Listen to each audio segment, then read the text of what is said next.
It seems that people would rather show up and pay big money to watch Batman and not the Joker.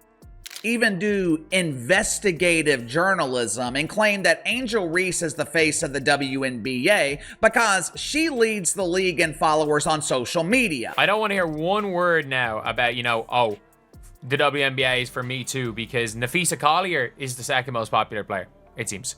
How does a WNBA star go from celebrated to labeled the absolute worst? Fans are furious after Angel Reese seemingly vanished following a crushing 40-point loss. But are her injuries real, or is there something deeper going on? Let's dive into the controversy dividing the basketball world. Before we move on, I'd like to ask you a small favor. If you appreciate this content, please take a second to like this video and subscribe to the channel. Over 98% of you watch the videos without subscribing. It costs you nothing, but it makes a huge difference to us. So, did you click the subscribe button? Great, thank you so much. Now back to the video. Imagine being in the crowd as your team gets blown out by 40 points at home. The mainstream media has been trying to convince us that Angel Reese is a huge star.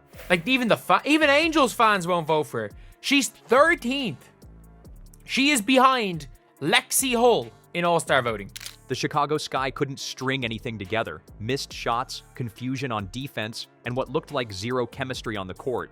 The defeat wasn't just bad, it was embarrassing. But when the dust settled, all eyes somehow turned to Angel Reese. Sure, she wasn't on the floor for most of the game, but that's exactly why fans are furious. The narrative? The team's struggles are tied to her absence and a whole lot of unanswered questions. So maybe Nike will actually care about her now. Maybe Nike will care about her. But Paige Beckers is in 6th. Caitlin being 1st is not a surprise. Like, I think we just assumed that was a guarantee. I know I'll go down in history. I'll look back in 20 years and be like, yeah, the reason why we watching women's basketball is not just because of one person. It's because of me too, and I want y'all to realize that. Reese sat out, reportedly due to injury, but skeptics were quick to accuse her of being disengaged, and that accusation didn't come out of thin air. Her absence wasn't sudden or unexpected. It fit into a pattern that fans are increasingly frustrated by. They're looking beyond the scoreboard and pointing at her inconsistent availability, present when it feels convenient, absent when the stakes get high. One fan on Twitter bluntly posted, "It's starting to feel like Reese is treating the WNBA like a paid summer job." Not only do the Angel Reese fans not buy merchandise, not only do they not buy merch, they don't buy merch, they don't watch games, and they don't even vote for her for All-Star. She acts like a total idiot. After Caitlin Clark gives her a common foul, she goes after Caitlin Clark. Then she plays along with a race hoax, leading to a WNBA investigation. Where's her commitment? This wasn't just one lone hater either. The backlash was a wave. Comments alleging that Angel might care more about her off-court endeavors than the grind of the WNBA started flooding in. Let's break down why that criticism stings so much. In one particularly jarring sequence, a Sky possession fell apart because of miscommunication. If Angel had been there, running plays as she usually does, would that possession have ended differently? Well, it seems that people would rather show up and pay big money to watch Batman and not the Joker. There's no demand, even in Chicago, to see Angel Reese play against the Fever. Fans obviously think so. Her standout performance in the All-Star game wasn't exactly ancient history, and it's that kind of inconsistency that's fueling the fire here. It's hard not to notice the timeline. She played spectacularly at the All-Star event, had one decent outing post-All-Star, and then, just like that, she's sidelined with injuries. But to the fans, it's less about her physical health and more about what feels like a lack of urgency to support the team's success when it actually counts. This dynamic raises a huge question.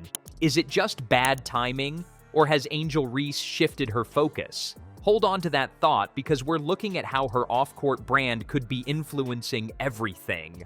Even do investigative journalism and claim that Angel Reese is the face of the WNBA because she leads the league in followers on social media. I don't want to hear one word now about, oh, the WNBA is for me too, because Nafisa Collier is the second most popular player, it seems. What happens when an athlete's image seems louder than their game?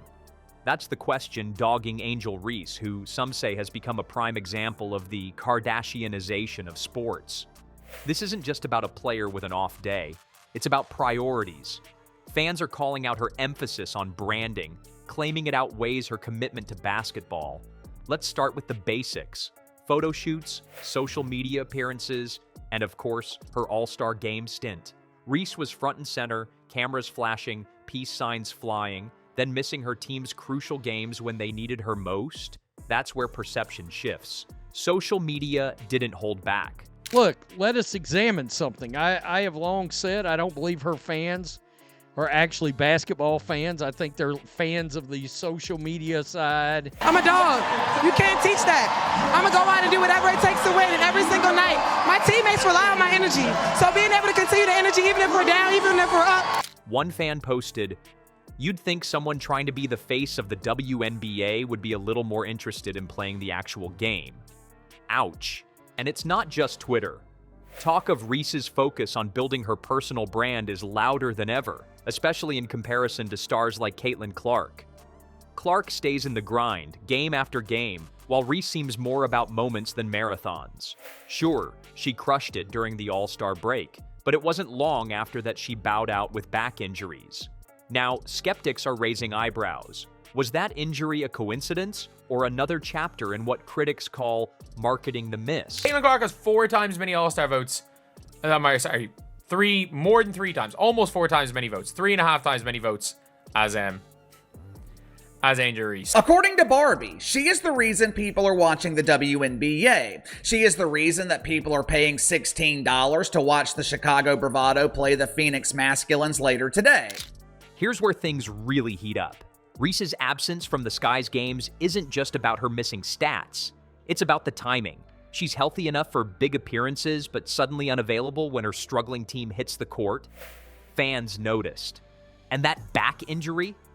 Someone online joked, "Sis, your back wasn't hurting when you were strutting in stilettos and throwing peace signs like a walking Snapchat filter." The optics are hard to ignore. Whether fair or not, it leaves an impression. Branding first, basketball second. The question isn't just about Reese, it's about the bigger picture. If stars like Reese prioritize image over performance, where does that leave the WNBA? And can this branding first strategy even last? Let's break that down next. People are talking about women's basketball, but you never would think that we'd be talking about women's basketball. People are pulling up to games. We got celebrities coming to games, sold out arenas. There's nobody making videos out there, at least to my knowledge, and if they are, they're idiots, promoting the fact that Angel Reese just scored 10 points and had 11 rebounds on 29% shooting. Angel Reese's story might be more than just a personal controversy. It could be a wake-up call for the WNBA. When branding begins to overshadow performance, it forces fans and even the league to ask some tough questions. How far can star players push their image before it starts to hurt the sport itself? Reese's focus on social media and off-court moves has its benefits, but it can't replace delivering for her team when it counts. So here's the real question. As fans, do we care more about personalities or performance? Because the future of the WNBA might depend on it.